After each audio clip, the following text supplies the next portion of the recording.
네, 오늘의 정치권 이슈는 이재경 광운대 겸임교수 그리고 박정하 전 청와대 대변인과 함께 짚어보겠습니다. 두 분 안녕하십니까? 안녕하세요. 네. 자, 논란의 발언을 했던 문정인 대통령 특보가 오늘 새벽에 귀국했는데요. 영상으로 먼저 만나보시죠.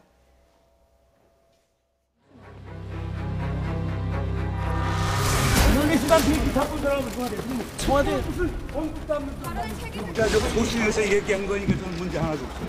내가 대통령에게 해주는 거는 자문을 주는 거예요. 내 자문을 대통령이 택하고 안 하는 것은 그분의 결정인 거예요. 학자로서 견해를 밝히고 싶다면 특보직을 사퇴하고 발언하면은 문제가 없을 것입니다. 특보의 워싱턴 발언은 옳았고 계산된 한미 정상회담의 예고편 같아요.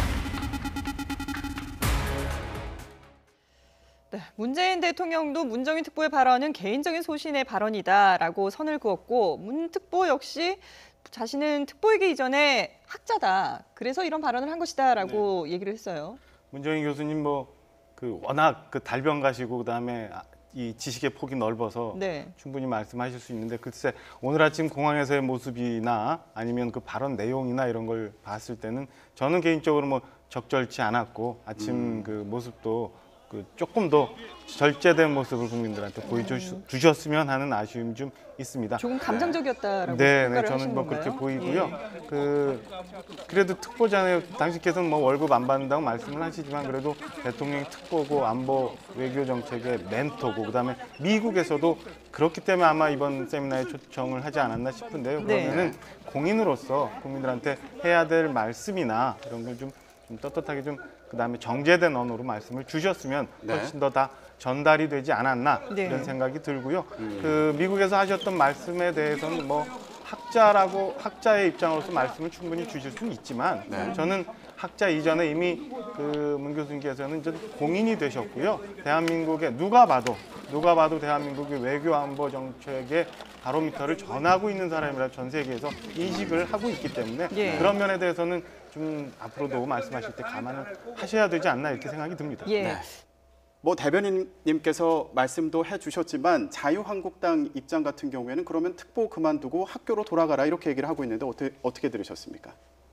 그건 자유한국당의 주장이니까 얼마든지 정당의 입장에서는 견해가 다르니까 그런 주장을 할 수는 있는데 저는 이제 우리나라 대통령의 특보라고 하는 지위가요. 스페셜 어드바이저라고 하죠. 외국에서는. 근데 오피셜한 건 아닙니다. 공식성을 갖고 있지 않습니다. 미국 같은 경우에도 사실은 되게 공식성을 중요하게 생각을 하죠.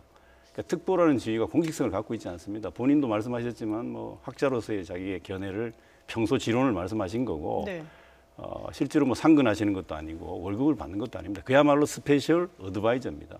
많은 어드바이스를 대통령께서 받으실 수가 있죠. 근데 이제 그런 부분에 있어서 본인이 평소 아마 문정인 교수 같은 분들은 우리나라에서 동북아 한반도 평화 안정 외교 안보 문제에 대해서 남다른 식견을 가진 분이고 오랫동안 그 부분과 관련한 입장을 당신의 견해를 여러 기존 정부들에게도 이제 의견을 피력하신 바가 있죠. 언론을 통해서도 많이 얘기하고 학술대회에서도 발표를 하신 바가 있고.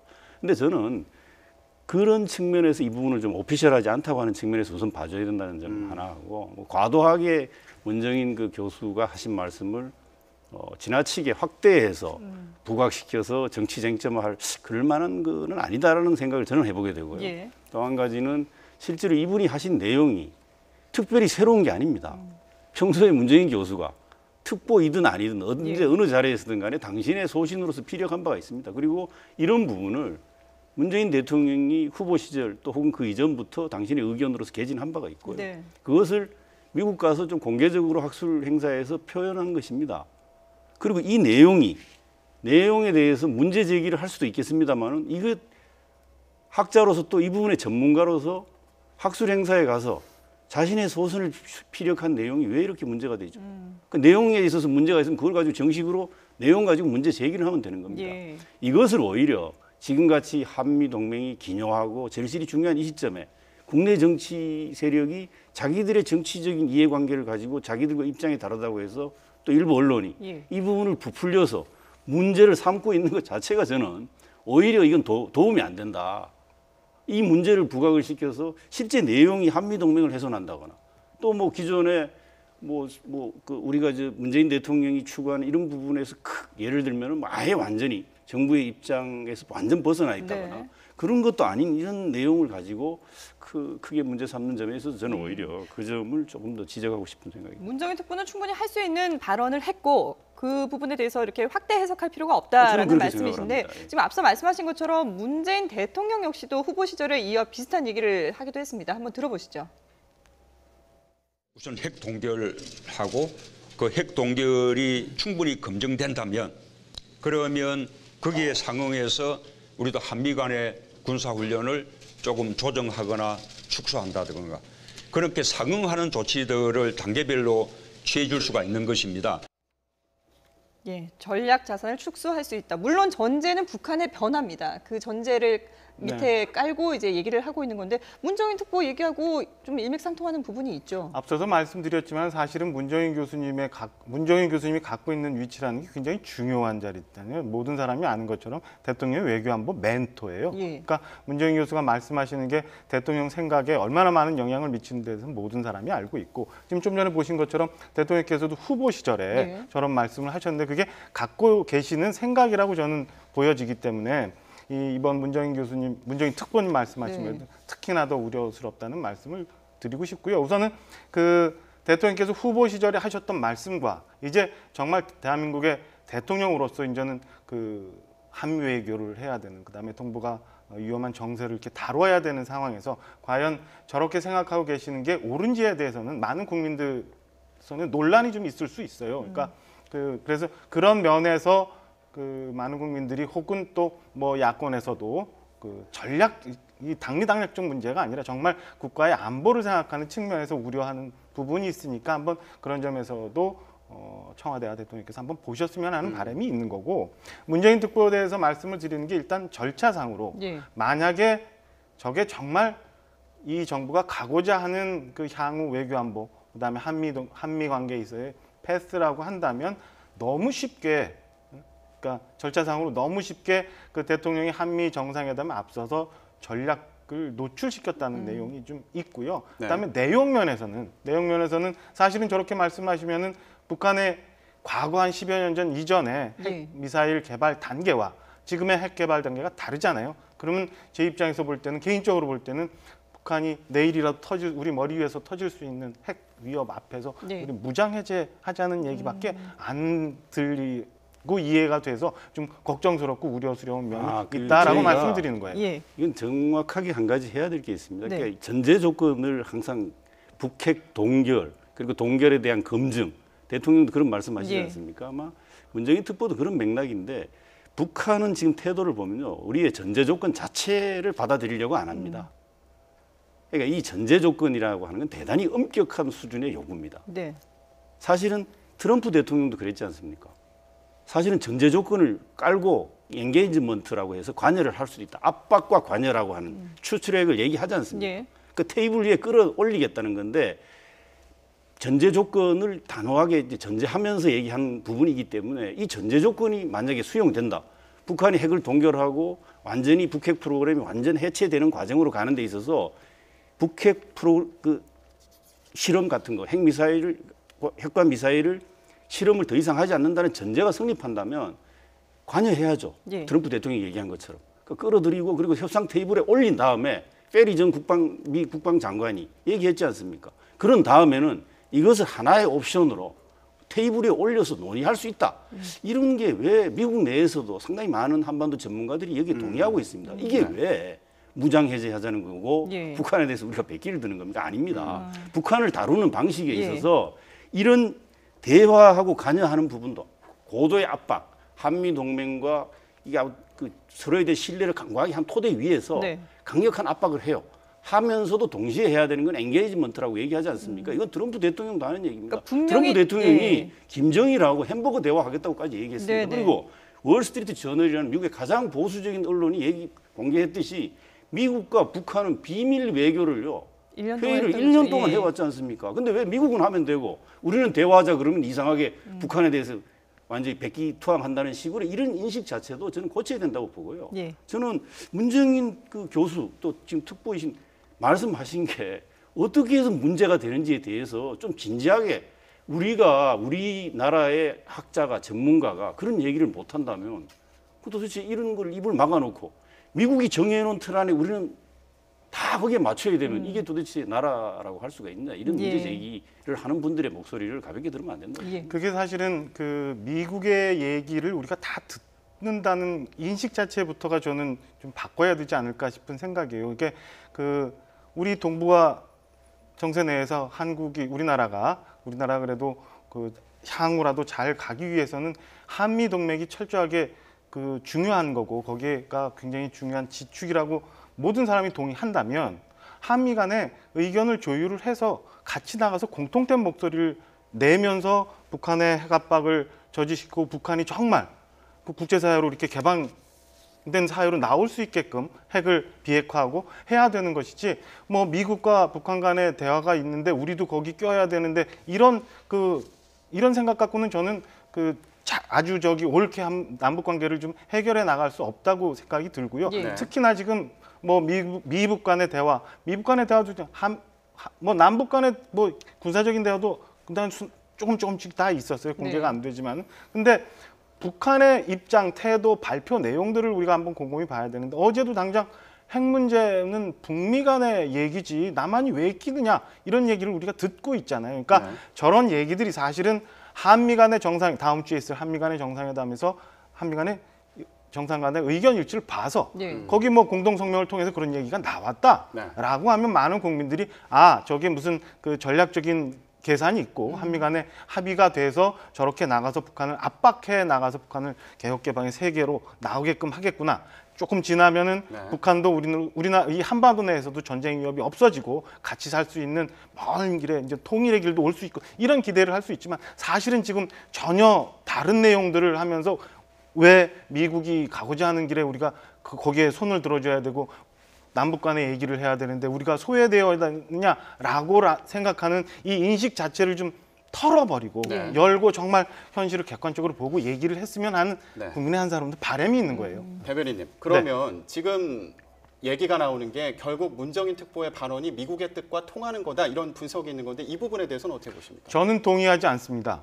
그러니까 그 문정인 특보께서 말씀하셨던 얘기들이 미국과 이게 사전 교류랑 이렇게 하면서 나왔던 얘기라고 한다면 그 워싱턴의 조야의 반응들이 우리가 지금 염려하는 것처럼 저렇게 나오지 않았을 텐데요. 그게 마무리되지 않았거나 아니면 설이 걷거나 최종적으로 어쨌든 합의가 되지 않은 내용이 나왔던 거로 이해가 돼요. 그래서 미국에서도 걱정하는 얘기가 있고 사드 관련해서 뭐 트럼프 대통령께서 직접 뭐 화를 냈다는 얘기도 있고 그러니까 다음 주 있을 한미 정상회담도 좀 걱정스러운 부분이 있고 그런 면에서 그 문정인 교수님이 아니라 문정인 대통령 특보로서의 말씀이 적절치 않았다. 그러니까 문정인 특보의 발언이 이 한미 정상회담을 앞두고 전략 노출이라고 이제 보시는 입장이고, 근데 또 일부에서는 이게 분위기 조성을 위해서 미리 이렇게 좀 예고를 한 것이다 이런 판단도 있거든요. 그런 말씀드리는데 이걸 사실은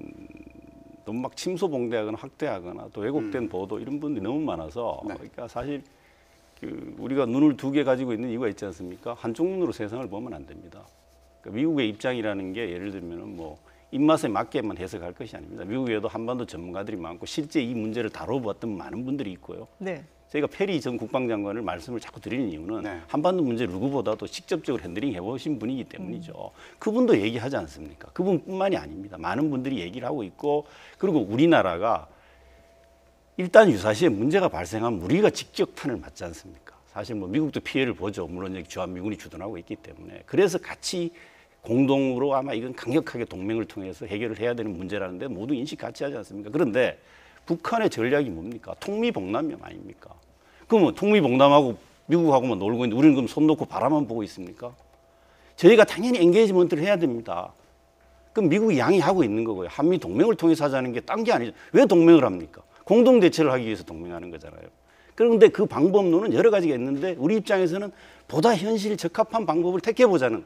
근데 지금까지 지난 10년 가까이 해온 방법이 오바마 정부의 전략적 인내가 사실은 북핵을 더 고도화시키는 쪽으로 결과가 빚어졌지 않습니까? 그렇다면 10년 동안 했던 전략적 인내, 강압 이런 부분 방식 이외에 선택할 수 있는 방법도 있는지에 대해서 많은 전문가들이 머리를 메고 있고 지금 북한의 수준을 보고 이런 속에서 현실 가능한 방법들을 택해보자는 게 당연히 우리가 머리를 모아야 되는 거고요.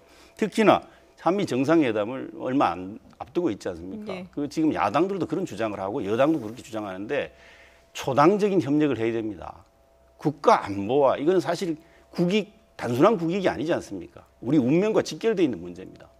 이런 부분은 문제를 다룸에 있어서 국론 분열적인 이런 예. 양상을 네. 내부에서 우리 스스로 일으킬 이유가 없다. 예. 그래서 저는 초당적으로 그래서 문재인 대통령의 방미에 야당도 같이 참여하고 여당도 같이 참여하는 국회의원 동행단이 같이 가서 이 문제에 대해서 우리나라가 이 문제에 대해서는 같은 입장이라는 걸 가시적으로 미국 조야에다 보여주고 미국 네. 국민들에게 확인시켜주는 작업이야말로 진짜 국익을 위한 일이다. 예. 이렇게 네. 좀 들립니다. 문정인 특보의 발언은 다음 주에 있을 한미 정상회담을 지켜보면 과연 그 결과가 어떤지 판단을 할 수 있을 것 같습니다. 자, 다음 얘기를 좀 해볼 텐데요. 조금 이른 감은 있습니다만은 벌써 내년 서울시장 이 후보에 여러 이름들이 거론이 되고 있습니다. 여론조사 결과를 먼저 한번 보시죠. 네, 지금 박원순 서울시장이 1위를 차지했고요. 이재명 성남시장이 2위, 그리고 눈에 띄는 부분이 황교안 전 국무총리인데 문정인 특보 얘기가 나오면서 황교안 전 국무총리가 정치 복귀를 하는 게 아니냐 SNS에서 의견을 내면서요. 그런 얘기도 나왔었는데 오늘 조사 결과 어떻게 보십니까? 글쎄 앵커도 말씀 주신 것처럼 조금 이른 감이 좀 있지 않나 싶은 예. 생각이 들고 그다음에 지금 이 시점에 일단 황교안 전 총리께서 트위터에 딱 글을 올리는 순간 이 시점에서 저런 여론조사 결과가 나왔는지 잘 모르겠는데 조금 일러서요. 예. 아직은 그냥 그 일반적인 지지도 내지는 네. 인지도가 반영된 것 아닌가. 그다음에 지난 기억하실지 모르겠습니다만 지난 대선 전에 각 당이 경선 후보들 이렇게 쭉 있을 때 나왔던 여론조사 결과랑 큰 차이가 없지 않나 이런 생각이 들고요. 여당은 굉장히 많은 자산과 그다음에 향후 이제 정부 임기 초기니까 여러 자산을 통해서 여러 선택지가 있지만 그 야권 입장에서는 글쎄 지금 이게 거론되고 있는 분들 중에서 과연 후보가 나올지 아니면 저렇게 해서도 될런지 아니면 새로운 인물군을 발굴을 하고 그다음에 당도 굉장히 변혁, 혁신하는 이런 전제 조건이 있어야 되는지에 대해서는 좀 더 좀 지켜보고 난 다음에 얘기를 해야 되지 않을까 이렇게 예. 생각이 듭니다. 네. 교수님 보실 때는 어떠세요? 지금 사실은 그 위에 그 여의도 정치권에서도 사실은 밑에는 이미 1년 앞으로 다가온 지방선거를 지역구에서는 그 기초의원들이라든가 예. 광역의원, 자치단체장들이 그 지역구의 국회의원들하고 상당히 그 문제에 대해서 긴밀하게 네. 고민을 이미 시작했다 이렇게 보면 되고요. 예. 그러나 나라 전체적으로 보면 이게 되게 이른감이 있는 거고요. 그런데 이게 한 언론 기관의 여론조사 결과가 흥미로운 부분이죠. 박원순 시장은 지금 현역 프리미엄이 있기 예. 때문에 그런데 이재명 시장이 굉장히 높게 나와요. 네. 이 점이 상당히 놀랍습니다. 예. 앞으로 이제 이재명 시장은 여러 선택지를 놓고 아마 선택해 갈 거라고 보여지는데 더 흥미로운 것은 황교안 전 총리도 굉장히 높고 유승민 의원도 높아요. 네. 그런데 네. 안철수 전 의원이 네. 굉장히 낮아요. 예. 대선 때 21% 700만 표 가까이 얻었는데 이렇게 낮은 건 뭘 의미하는지가 좀 저로서는 참 이게 민심이 네. 뭘 의미한다고 보시나요? 아니 그러니까 민심이 이제 안철수 전 의원에게 더 분발할 것을 요구하는 그런 민심이라고 보여지는데 네. 저는 이제 황교안 전 총리에 대해서 그러니까 전 권한대행입니까? 근데 저는 그 정치에 진입하는 모습 중에 들고 나온 것이 대단히 그 문정인 특보 발언을 갖고 이제 그 비판하면서 하고 또 그건 할 수 있어요. 그런데 두 번째로 얘기한 것이 문제예요. 저는 뭐냐면 1945년 그러니까 우리나라 대한민국 1948년을 대한민국 건국일이라고 거듭 규정하고 나옵니다. 네.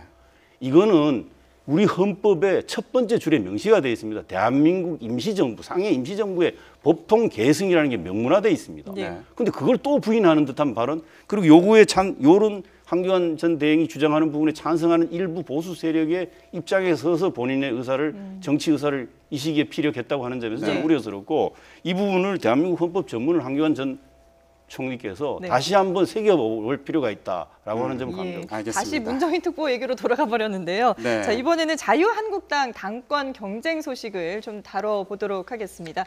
먼저 영상으로 이 관련된 내용 보시죠.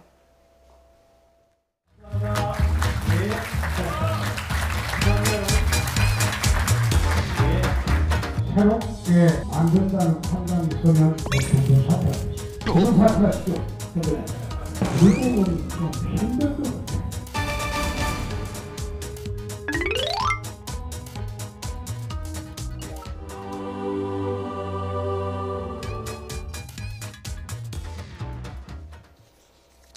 네, 지금 영상으로 만나보셨는데 저는 이 후보들의 얘기 중에 신상진 후보 발언이 좀 귀에 들어왔습니다. 홍준표 후보한테는 코미디 그만해라 이렇게 얘기하고요. 원유철 후보한테는 갈짓자 행보를 보여오지 않았냐 이렇게 비판을 했습니다. 홍준표 후보에 대해서는 더 얘기할 것도 없죠. 워낙 그 소위 막말 뭐 이런 걸로 그 보수 세력에 대해서 굉장히 마이너스 영향을 미친 분이라고 생각을 하고요. 저는 그 야권이 어떻게 그 연대가 되고 통합이 될지 잘 모르겠는데 친박 세력만큼 그 이제 정치권에서 좀 떠나셔야 될 분 중에 한 분이라고 생각이 들어요. 네. 뭐 처음엔 양박이라고 했다가 뭐 지게작대기 표현하면서 친박 같이 해야 된다고 했다가 또 뭐 최근에는 뭐 바퀴벌레 얘기하고 과연 본인이 하고자 하는 게 뭔지 잘 모르니까 좀 코미디라고 표현을 하신 것 같고 네. 원유철 후보 글쎄 뭐 그전에는 제가 청와대 있을 때는 뭐 친이계로도 분류됐었고요. 네. 그 후에 갔다가 또 갑자기 원내대표 하면서 무슨 친박계로 분류돼 지금은 또 친박하고 뭐 어정쩡하니까 아마 신상진 의원께서 저런 얘기 하셨는지 모르겠는데 저도 야권에 좀 더 가까운 사람의 입장으로 보면 현재 그 자유한국당 이루어지는 경선 과연 저 세 분 열심히 하고 계시지만 과연 저렇게 해서 뭐 새로운 모습을 보여주실 수 있는지 야권을 지지하는 한 사람도 좀 참담하고 안타깝고 그렇습니다. 네. 예. 교수님은 지금 이 한국당, 자유한국당 내 당권 경쟁 구도를 어떻게 평가를 하시는지요? 현재로서는 뭐 7월 3일이니까 시간은 남아 있지만 대체적 분석이 그렇지 않습니까? 지금 홍준표 후보가 좀 앞서가 있다. 이제 원유철 후보나 신상진 후보가 어떻게 새로운 변화를 일으킬 것인지는 이제 앞으로 지켜볼 문제이긴 한데 저는 그 점을 좀 염려스럽게 생각합니다. 지금 자유한국당 내에서 그 최근에 일련의 발언들 중에 참 국민들 감정과 듣는 사람 거슬리게 하는 게 여과 없이 막 나오는 게 있지 않습니까? 네. 특히 제가 걱정하는 것은 뭐냐면 서울시당 위원장이라는 사람이 대통령에 대해서 그렇게 욕설까지 섞어서 하는 이게 도대체 자유한국당을 위해서 그 제1야당을 위해서 도움이 되는지 새겨봐야 되고요. 또 하나는 지금 출범해서 한 달 동안 아직 내각까지 완전 구성이 안 돼 있는 이 상황에서 오래 가지 못할 거다. 다음 대선까지 못 갈 거다. 이게 지금 자유한국당 전당대회에 나온 대표 후보라든가 지도부 후보의 발언이라는 점에서 매우 우려스러운 거죠. 아무리 야당이 여당을 견제하고 정부를 견제하는 기능을 해야 된다고 하더라도 국민의 눈높이를 최소한 고려하고 국민의 지지를 먹고 사는 게 정당 아닙니까? 전당대회를 왜 합니까? 국민들의 지지를 얻기 위해서 하는 거잖아요. 저는 안타깝습니다. 저는 야당이 야당답게 서줘야 여당도 서고 정부도 제 기능을 한다는 점에서 일관되게 제가 얘기하고 싶은 건데 좀 이념 정당 주장하는 것도 뭐 상관없습니다. 하지만 막말 해가면서까지 하는 거는 아마 자유한국당 지지층을 넓히기보다는 더 좁힐 거다라고 하는 점을 책임지를 했으면 좋겠습니다. 알겠습니다. 그럼 과연 홍준표 전 지사가 어떤 발언을 했길래 지금 교수님도 이렇게 말씀하셨는지 직접 들어보겠습니다. 자유한국당과 바른정당 정도가 야권이지 다른 정당은 범여권입니다. 지금 정의당이나 국민의당이나 민주당은 범여권입니다. 근데 거기에 무슨 그분들하고 야권 공조 운운하는 것은 나는 난센스다. 어차피 국민의당은 민주당에 흡수가 될 겁니다. 난 바른정당을 별개의 정당으로 보지 않습니다. 자유한국당에서 떨어져 나온 기생정당입니다. 그렇기 때문에 우리끼리 제대로 세심만 되면 대부분의 분들은 돌아올 것으로 저는 확신을 합니다. 우리끼리 총질하지 말자는. 이 양반아, 그 이야기하면 난 명예훼손으로 제소가 돼요. 내가 미국에서 바퀴벌레로 쓰면서 누가 반응하는가 내가 유심히 봤어. 반응 안 하면 아니지만 반응하면 스스로 자백하는 게 되잖아. 예. 앞선 발언에서는 다른 정당의 운명까지도 다 정리를 했는데요. 왜 이런 발언들을 하는 걸까요? 일단은 뭐 본인이 갖고 있는 캐릭터나 그다음에 지금 현재 본인의 정치적 기반을 유지하기 위해서는 저런 자극적인 용어, 막말하면서 그 소위 옛날에 있었던 이 사실은 좀 보수도 아니고 무슨 수구 세력의 지지를 받아야 된다고 생각하니까 저런 네. 말씀하시는지 모르겠는데요. 저게 얼마나 국민들, 그러니까 과거 그 새누리당을 지지했던 국민들, 그다음에 지금의 그 자유한국당이나 바른정당을 지지하고 있는 이 야권 지지자들한테 얼마나 마이너스적인 영향을 미치느냐 본인이 한번 생각해봤으면 좋겠고요. 저렇게 이 기자들이 카메라 앞에서 여쭙는 거는 국민을 대신해서 물어보는 거잖아요. 네. 네. 거기다가 뭐 한 번도 저 이렇게 자료화면 나오는데 존댓말 쓰는 걸 못 봤어요. 그냥 막 이게 과연 우리가 나가야 될 꼭 보수 진보를 떠나서 네. 정치인의 모습인가? 그다음에 저거를 보는 우리 아이들은 뭘 보고 또 꿈을 키워갈런지 저는 아까도 말씀드린 것처럼 참 참담하고요. 저런 분들이 이제 해결이 된다면 뭐 정치권에서 뭐 드러내지거나 이런다면 저는 본인이 얘기 안 해도 네. 그 야권 통합, 뭐 올바른 보수 정권 자연스럽게 생길 거라고 저는 봅니다. 가장 큰 걸림돌 중에 하나가 저는 뭐 홍준표 전 대표 같은 네. 분이라고 봐요. 네. 마지막으로 교수님께 간단하게 좀 의견을 여쭤볼게요. 저희가 아까 속보로 전해드렸는데 네. 김현미 장관 후보자 예. 지금 인사청문 보고서가 결국 채택이 됐습니다. 근데 결론적으로 그렇게 뭐 순탄하게 채택된 것 같지는 않아요. 네. 앞으로 어떻게 전망하십니까? 일단 참 그 불패 신화는 계속 이어지네요. 네. 현역 의원 불패 신화는. 그런데 사실은 그 안에 들여다보면 현역 의원들은 선거 과정에서 상대방이 아마 엄청나게 치열한 검증, 누구보다도 경쟁자의 검증을 통과했기 때문에 아마 현역 의원들이 또 뭐 현역 의원끼리 봐준다는 측면보다는 그렇게 해서 아마 된 것 같고요. 그 정우택 원내대표가 얘기했듯이 청문회 불참은 하지 않겠다. 인사청문회는 계속 하겠다고 했죠. 네. 근데 이제 추경 이런 부분들에 대해서는 뭐 그게 법적 요건이 안 맞다 이래서 문제 제기를 한 상태이고요. 그래서 청문회는 계속될 거다라고 봅니다. 예. 부분 파행을 겪고 있지만 인사청문회는 계속하겠다는 야당 대표의 말이 있었기 때문에 그게 네. 진행될 거라고 보는데 저는 일자리 추경, 이 민생과 직결되어 있는 부분도 야당이 좀 통 크게 그걸 하고 또 여당과 정부도 이 부분에 대해서 관한하는 정책 협치를 한다는 차원에서 야당의 요구를 과감하게 받아줄 수 있는 그런 그 자세와 각오가 필요하다 이렇게 생각합니다. 예, 알겠습니다. 정치권 이슈 여기까지 듣도록 하겠습니다. 이재경 광운대 겸임교수, 박정화 전 청와대 대변인과 함께했습니다. 두 분 말씀 잘 들었습니다. 고맙습니다.